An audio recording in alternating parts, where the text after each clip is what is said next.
Hello students, good morning to all of you. Class 11th Chemistry, lecture number 21. जैसा कि आप सबको पता है, हमने लेक्चर नंबर 20 में किया था इलेक्ट्रॉन गेन एंथैल्पी के बारे में कि वो कैसे इंक्रीज हो रही थी, कैसे डिक्रीज हो रही थी, साइज ऑफ एटम का क्या उसके ऊपर इफेक्ट था, नोबल गैसेज के अंदर इलेक्ट्रॉन गेन एंथैल्पी की वैल्यू पॉजिटिव क्यों थी, उनके अंदर इलेक्ट्रॉन ऐड क्यों नहीं हो रहा था। ठीक है, अब उसी को हम प्रोसीड करते हैं आगे। देखिए एग्जाम्पल्स से स्टार्ट करेंगे। एग्जाम्पल में है हमारे पास O and F means oxygen and fluorine. Oxygen कहाँ पे आती है बच्चे? ग्रुप नंबर 16 में। फ्लोरीन कहाँ पे आता है? ग्रुप नंबर 17 में। Add electron goes to smaller n।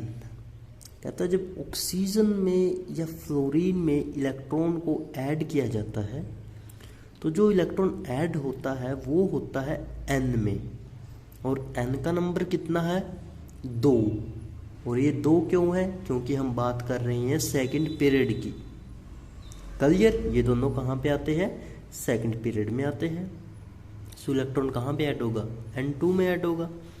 Quantum level and सफर करता है repulsion from the other electrons present in this level. कहता जब सेकंड पीरियड में हमने इलेक्ट्रॉन को ऐड किया है ऑक्सीजन और फ्लोरीन में, तो जो इलेक्ट्रॉन ऐड हुआ है वो n = 2 प्रिंसिपल क्वांटम लेवल के अंदर ऐड हुआ है। साथ ही साथ वो इलेक्ट्रॉन रिपल्शन फील कर रहा है उसी ऑर्बिटल में प्रेजेंट अनदर इलेक्ट्रॉन से।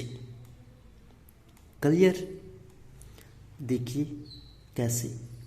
कहता n = अब हमारे पास मान लो 3 हो जाता है, तीसरा क्वांटम लेवल हो जाता है QL क्वांटम लेवल। एग्जाम्पल ले लेते हैं तीसरे क्वांटम लेवल का हम लोग S एंड Cl। S का मतलब सल्फर, Cl का मतलब क्लोरीन। ये L बड़ा हो गया, इसको छोटा ही रखिए, छोटा L होता है क्योंकि क्लोरीन में। ठीक है, सल्फर और क्लोरीन। तो यानी कि किसकी बात कर रहे हैं? ग्रुप नंबर 3 की। सल्फर कहाँ पे आता है? बताओ कहाँ पे आता है? ऑक्सीजन से नीचे। क्लोरीन कहाँ पे आता है? फ्लोरीन के नीचे। तो यानी कि अब नीचे की तरफ आ गए हैं ग्रुप नंबर 16 और 17 में और पीरियड नंबर 3 में। जो electrons added electron occupy a large region of space and electron repulsion is much less.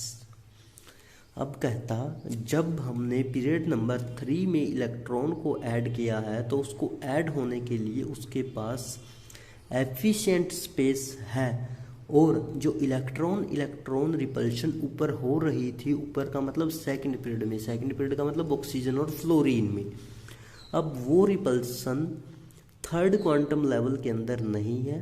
कहाँ पे नहीं है? सल्फर में और क्लोरीन में। क्यों नहीं है? क्योंकि उनके पास बहुत स्पेस है, क्योंकि लेवल बढ़ चुका है, n की वैल्यू 3 हो चुकी है। ये रीज़न था कि यहाँ इलेक्ट्रॉन खुद ही आपस में रिपल्शन कर रहे थे, यहाँ इलेक्ट्रॉन्स की रिपल्शन नहीं हुई। That's why the electron gain enthalpy, जो कि आपने कल पढ़ी थी, हमने बताया था कि उसके पास क्या है? लार्ज नेगेटिव वैल्यू है। कब?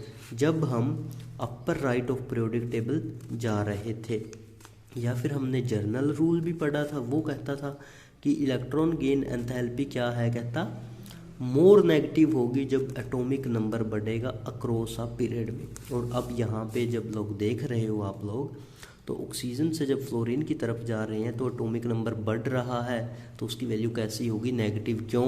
बहुत सारे रीजन मिल गए अब तो। क्यों नेगेटिव? क्योंकि कहता जो इलेक्ट्रॉन ऐड हो रहा है वो नंबर 2 में हो रहा है।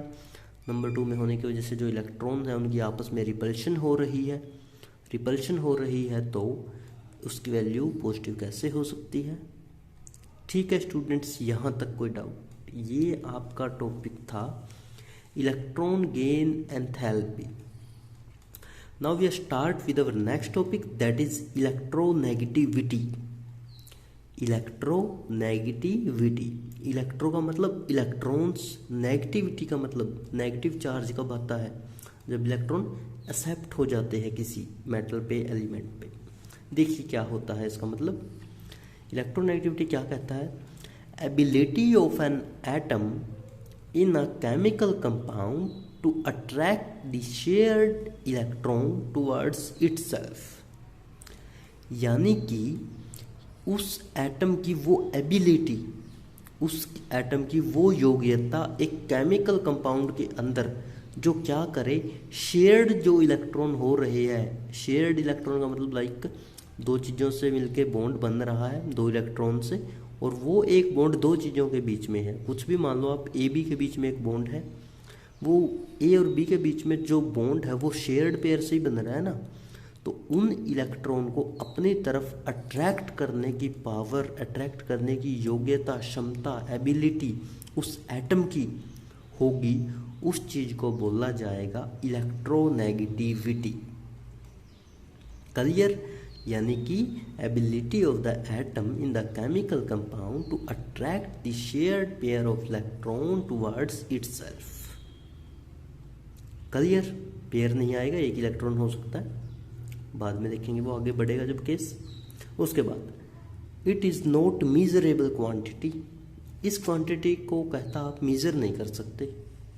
कमाल हो गया, अभी ऐसी भी क्वांटिटी होती है जिसको मीज़र नहीं कर सकते। देखिए क्यों कहता है, कहता नंबर ऑफ स्केल्स है हमारे पास, लाइक पोलिंग स्केल, मुलेकिन जैब स्केल, एलरेड रोके स्केल, 3 स्केल हो गए हमारे पास, ठीक है। लेकिन फिर भी कहता मेजरेबल क्वांटिटी नहीं है। क्यों नहीं है, देखिए मोस्ट यूजफुल, कहता इन तीनों में से अब जो मोस्ट यूजफुल होगा, जो सबसे ज़्यादा यूज किया जाएगा, वो है लाइनस पोलिंग स्केल, ठीक है। लाइनस पोलिंग कौन थे, अमेरिकन साइंटिस्ट थे। इन्होंने क्या किया था, 1922 के अंदर 1922 assigned a value 4.0 to fluorine. जो हमारा फ्लोरीन है, अब फ्लोरीन कहाँ पे मैं दोबारा पूछूंगा, ग्रुप नंबर 17 में, पीरियड नंबर 2 में, पीरियड नंबर 2 में, ग्रुप नंबर 17 में सबसे ऊपर जो एलिमेंट है दैट इज फ्लोरीन, जिसका एटॉमिक नंबर है, बताओ कितना है एटॉमिक नंबर, 9, ठीक है। सो कहता 1922 में लाइनस पोलिंग ने, जो कि एक अमेरिकन साइंटिस्ट थे, उन्होंने फ्लोरीन को एक वैल्यू असाइन कर दी, एक वैल्यू दे दी, और वो वैल्यू थी 4.0, मोस्ट इलेक्ट्रोनेगेटिविटी एलिमेंट। और साथ के साथ उन्होंने बताया कि हमारे पास जो फ्लोरीन है वो मोस्ट इलेक्ट्रोनेगेटिविटी एलिमेंट के अंदर कंसिडर किया जाता है इस पूरी पीरियोडिक टेबल के अंदर। और ये सब डाटा किसने दिया था, लाइनस पोलिंग ने। और उन्होंने कहा था कि ये मेजरेबल भी नहीं है, बट उनका स्केल कुछ हद तक यहाँ पे काम कर रहा था, जो उन्होंने डाटा अभी तक दिया था। आइए अब इससे प्रोसीड करते हैं आगे। आगे देखिए, कहता the electronegativity of an given element is not constant.